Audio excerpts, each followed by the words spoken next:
Bueno, y Trump no defraudó. Un discurso lleno de meandros, donde él, pues, por un lado, hablaba de solidaridad, pero por el otro lado ponía a Estados Unidos como si fuera un país caótico. Dijo que él era el candidato de la ley y el orden. Habló, y yo creo que puso la primera letra de lo que tal vez puede considerarse el epitafio de la OTAN. Dice que quien quiera defensa, que pague por ella.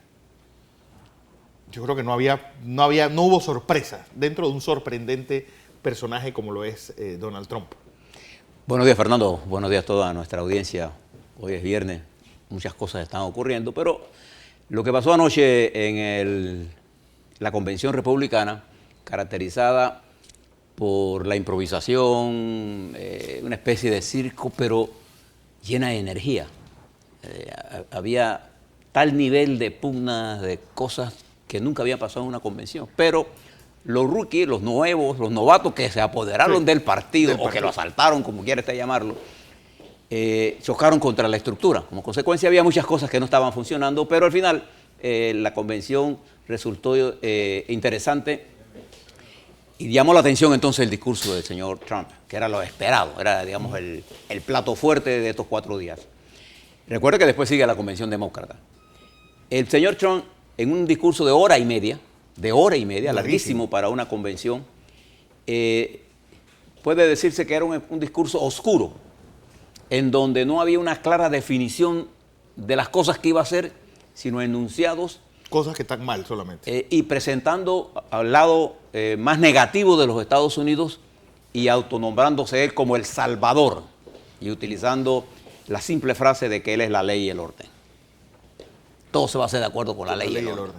Ese es un sistema que resume una actitud casi dictatorial. Y está expresando una... Sí, antes de mí la oscuridad y cuando vengo yo... Cuando yo viene, yo soy el elegido, yo soy Porque también, José, y quisiera ahondar en otro tema que puede tener mucha repercusión en nuestro país. Y es que el señor Trump, casi al final, dice que cree en la posibilidad de que las iglesias puedan convertirse en partidos políticos. Sí, él es mesiánico. Y su discurso hoy puede decir eso y mañana puede decir para atrás. Eso no tiene ningún problema. El problema a mí no me preocupa si el señor Trump es el presidente de los Estados Unidos o no es el presidente de los Estados Unidos. Es un problema que lo tienen que resolver los Estados Unidos. Y allá ellos, si se quieren meter con el señor Trump y hacer de él el presidente, en medio de un mundo cada vez más exigente, de un mundo más contestatario, eso es un problema. Vamos a ver si se impone la cordura o se impone el señor Trump. Y que el pueblo de los Estados Unidos y su gobierno pague el resultado de eso. Me preocupa es qué es lo que estamos haciendo nosotros en Panamá frente a lo que viene. Yo recuerdo que cuando el señor Ronald Reagan fue electo como presidente de los Estados Unidos, un hombre que anunció su actitud antitratado, después de que el presidente Carter había firmado los tratados, cuando él llega al poder, antes de llegar al poder, nosotros designamos una comisión de dirigentes políticos con experiencia internacional para definir nuestra posición y acción antes de la toma del presidente Reagan y después de la toma del presidente Reagan. Nosotros diseñamos una estrategia para bregar con Ronald Reagan. Fíjense lo que hizo Ronald Reagan, un hombre de ultraderecha que llevó a los Estados Unidos a una nueva situación, a recuperar la confianza y sobre todo económica.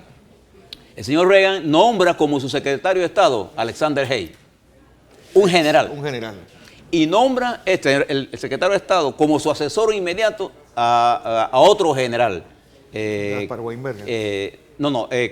Como Vernon Walter, como asesor del secretario de Estado de los Estados Unidos. Vernon Walter fue su director de la CIA. Y ese era el hombre que va a bregar con América Latina. Entonces nosotros levantamos un expediente del señor, quién era el señor Vernon Walter, y lo invitamos a Panamá. Y el señor Vernon Walter vino a Panamá. Estamos en el medio de la guerra centroamericana. Él prepara lo que se conoce como el libro blanco de ese momento. Nosotros le contestamos a él sobre ese libro. Y al final nos hicimos amigos de él y le aclaramos algunas situaciones. Pero teníamos un equipo trabajando. Antes de eso, nosotros visitamos a todos los países aliados de la región y del mundo para plantearle que el tratado recién firmado por el señor Carter y la ley de implementación era la ley sobre la tierra. y logramos que el presidente Reagan reconociera que eso era así. Lo importante para la nación panameña no es quién es el presidente de los Estados Unidos. Lo importante es cómo nosotros como nación vamos a bregar con esa situación, porque si es el señor Trump, quiero que sepa el gobierno de la República de Panamá que nos enfrentamos a una situación de alta incertidumbre. Por ejemplo, nosotros no tenemos un equipo viendo lo que está ocurriendo en Inglaterra. ¿Y por qué es importante para nosotros? Porque Inglaterra va a necesitar nuevos socios. Nosotros tenemos cosas que ofrecerle a Inglaterra, que es un país que vive en una isla, pero que además es una potencia mundial. Y nosotros podemos ofrecerle bases de desarrollo a Inglaterra en este país con la nueva ampliación del canal. De manera que yo pienso que no me preocupa lo que pasa en los Estados Unidos. Por ejemplo, él habló de revisar todos los tratados de libre comercio. Bueno, él tiene una posición muy clara. Él quiere eliminar los tratados de libre comercio. Exacto. Bueno, ojalá los elimine. Porque entonces se va a dar cuenta él que México, que es el país que le suple a ellos y le resuelve problemas a los Estados Unidos, México se ha beneficiado con empleo de los Estados Unidos, sí, pero Estados Unidos se ha beneficiado con México. Si él rompe esa relación estrecha entre Estados Unidos, México y Canadá, México va a buscar nuevos aliados. ¿Quiénes serán los nuevos aliados de México? América Central. La República Popular China. Claro. Que puede suplir a México y México a la República Popular China de muchas cosas, porque México tiene petróleo. Y eso va a crear una nueva relación entre moverse la República Popular China. ¿Por dónde se va a mover? Por el Canal de Panamá. Entonces, a mí lo que me preocupa es que en este mundo tan cambiante no veo un equipo de gente nuestra mirando estratégicamente lo que va a ocurrir. Le puedo advertir al gobierno de la República de Panamá, si el señor Trump gana, el mundo se va a volver más peligroso, porque este señor emite criterios, crea situaciones de crisis con su verbo incendiario e irresponsable, ha puesto a México prácticamente al borde de un enfrentamiento con él. Vamos a ver si gana, pero preparémonos para si él gana. Por ejemplo, yo le voy a dar un ejemplo. El caso del señor Vázquez, por ejemplo, de la compañía Vázquez. El gobierno de los estados, el Departamento del Tesoro de los Estados Unidos, no ha entregado ninguna evidencia contundente que el señor Abdul Waqed estuviera metido en asuntos ilegales. No se lo ha entregado ni a los abogados del señor Waqed, y lo que le ha entregado, por la información que dispongo, son reportes de periódicos para una acción que prácticamente ha desbalanceado la economía panameña. Entonces nosotros tenemos que prestarle atención a eso. ¿Qué pasa si el señor Trump decide querer jugar con nosotros en ese juego irresponsable, como lo está haciendo el Departamento del Tesoro con nosotros? Y nosotros no tenemos como nación una posición frente a eso. A mí no me preocupa la suerte solo del señor Waqed. Me preocupa la suerte de la economía panameña, en donde nosotros tenemos que bregar con estas nuevas realidades, porque nosotros somos un peligro para alguna gente que tiene otros tipos de negocios. Y hay gente en Panamá que está interesada en fomentar eso, porque la quiebra de alguien es la ganancia de otro. De manera que yo le dejo esto como mi comentario.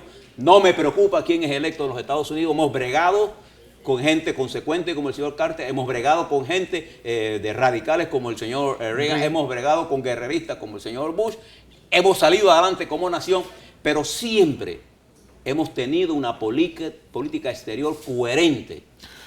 Te lo digo porque parte del discurso me preocupó esta nueva incertidumbre que genera el señor Trump. Cuando yo pensaba que estos discursos, cuando ya uno acepta la nominación de un partido, lo que tiene que estar buscando es el centro. Pareciese que se fue más a la derecha de lo que entró. Sí, y fíjate la falacia que él maneja. La visión que él presentó de los Estados Unidos es totalmente distorsionada. Eso es. Le voy a dar un ejemplo. Sierra Leona, lo que presentó él. Sí, una vez conversaba yo con James Carville, uno de los principales estrategas de los Estados Unidos, y él me decía, mira las falacias que manejan siempre los republicanos. Los gobiernos republicanos no son los que crean empleo en los Estados Unidos, son los gobiernos demócratas. Cuando el presidente Obama recibe... la base demócrata es el trabajador. Sí, cuando el presidente Obama recibe el gobierno de Bush, los Estados Unidos estaban en la más profunda crisis financiera de su historia y de desempleo. Es el presidente Obama el que rescata, termina el rescate completo del sistema financiero y eleva la tasa de empleo en los Estados Unidos. es el presidente Obama que coloca a los Estados Unidos en otra plataforma mundial. Entonces, el Estados Unidos que el señor Trump describe es el Estados Unidos que él quiere que sea así, para imponer él, creyendo él, que él está por encima de todo el mundo. Y ese es el peligro. Mire lo que los radicales hicieron con Inglaterra. La irresponsabilidad del actual ministro de Relaciones Exteriores de Gran Bretaña llevó a la salida de Inglaterra y ese país está en un caos. Bueno, pero eso es una responsabilidad de ellos. A mí no me preocupa eso. Me preocupa porque yo tengo un gran aprecio por la nación norteamericana. No me parece que la visión que presentó el señor Trump es en los Estados Unidos. Los Estados Unidos es más que las locuras del señor Trump. Lo interesante de todo esto es, esto será una nueva forma de hacer política, porque no olvides que parte de los convencionales que estaban ahí gritaban el muro, es decir, parecía aquella canción de Pink Floyd donde la gente hablaba de The Wall, pero en la versión antagónica, es decir, mientras que en uno hablaban de derribar muros, aquí hablaban de construirlos. Sí, solo los locos con ideas fascistoides hablan de construir muros. Los políticos hablan de construir puentes. Entonces, el señor Trump está hablando de construir muros para aislar a los Estados Unidos del Estados Unidos, que él se considera el señor imperial. Y él está explotando los miedos de la sociedad norteamericana. Una sociedad norteamericana que ha visto el brutal ataque de sus torres gemelas, del Pentágono. Una sociedad norteamericana que ve el temor del crecimiento del terrorismo. Una sociedad norteamericana que hoy es más dependiente del mundo que lo que él cree. Por ejemplo, la República Popular China tiene más dinero en divisas, de las divisas norteamericanas en sus reservas que lo que Estados Unidos puede hacer. Si China decide hacer valer esas reservas que tiene, quiebra a los Estados Unidos. Él no entiende de eso. Pero la explotación de los miedos ha llevado a la radicalización de los sectores blancos más radicales y ha aislado al señor Trump de los negros, de los afroamericanos y de los hispanos, que hoy en gran mayoría van a votar por la señora Clinton. Pero aún si gana la señora Clinton, Panamá enfrentará con ellos una actitud hostil de los Estados Unidos hacia la República de Panamá. Entonces esas son las cosas que nosotros como nación tenemos que mirar. Eso no implica que nosotros seamos enemigos de los Estados Unidos. Eso implica que nosotros tenemos que mantener una política con los Estados Unidos de alianza estratégica, pero entender qué es lo que ellos quieren hacer con nosotros y qué es lo que nosotros tenemos que hacer para que ellos no jueguen con nosotros. Porque hablabas de hostilidad. Y ayer Colombia se puede decir que ha dicho que no va a obedecer lo que le dice la OMC en relación con Panamá. Bueno, en Colombia tenemos una situación muy clara. Y aquí donde alguien me dijo ayer que no le diera más consejos al gobierno. Pero yo no le doy consejos al gobierno. Yo quiero que usted tenga un pensamiento, todos los que nos están escuchando. Fíjese, la diplomacia tiene dos instancias. Mientras nosotros estemos discutiendo en la formalidad de la diplomacia, jamás vamos a llegar a acuerdo con Colombia. Porque Colombia tiene un proceso electoral.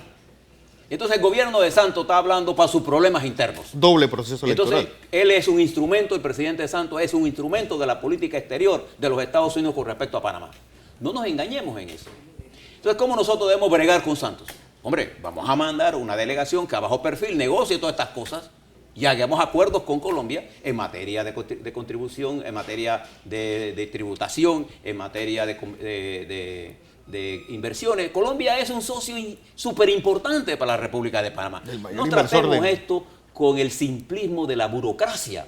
Tengamos imaginación para negociar en doble, con delegaciones que pueden hablar en la ventaja de la comunicación informal y después formalicemos las negociaciones. Ah, no, nosotros queremos hablar de cancillería a cancillería, peleándonos de cancillería, además peleándonos por tweet, peleándonos por comunicados, cuando lo que tenemos que darnos cuenta es que la República de Panamá y la República de Colombia necesitan resolver este diferendo. A Colombia no le conviene una confrontación con Panamá, pero a nosotros tampoco. Entonces tenemos que buscar una solución. En este país hay banqueros, economistas, políticos con la capacidad de buscar esos acuerdos. El presidente todo lo que tiene que hacer es concertar las mejores inteligencias para resolver este problema que se va a agravar, Fernando, se va a agravar, estimados televidentes. El mundo se está volviendo más complejo. Miremos lo que pasa en Europa. con miles de años más viejas que nosotros. Miremos lo que está pasando en el Mediano Oriente, con miles de años de sociedades más avanzadas que nosotros. Claro. Miremos lo que está pasando en Asia, ¿no es así? Miren lo que está pasando hoy en Malasia, por los problemas de corrupción. Sí. Entonces, creo que el mundo es complejo, creo que el mundo abre buenas oportunidades, creo que este es el momento para crecernos. declaración de huelga indefinida por parte del sector educativo. Pero yo pienso que, mira qué ¿Solamente es una medida de presión más? Es decir, realmente, porque el presidente trató de quitarle hierro al asunto diciendo que lo que hay ahí es, pues, un proceso electoral dentro de los diferentes gremios docentes que quieren ganar preponderancia a costa del gobierno. Una de las cosas que a mí me preocupa de la dirigencia política panameña es su desconocimiento de la política. Señor presidente, sus deseos no hacen la historia. No porque yo desee una cosa hace la historia, aunque sea el presidente. Lo que hace la historia es la confrontación dialéctica que se da en el seno de la sociedad y los acuerdos que de esa confrontación se produzcan para gobernar. Simple. ¿Hay algo complejo en eso? No. Nada. Entonces, están cerca de un acuerdo. Están cerca de un acuerdo. Las cosas que separan el acuerdo son tonterías.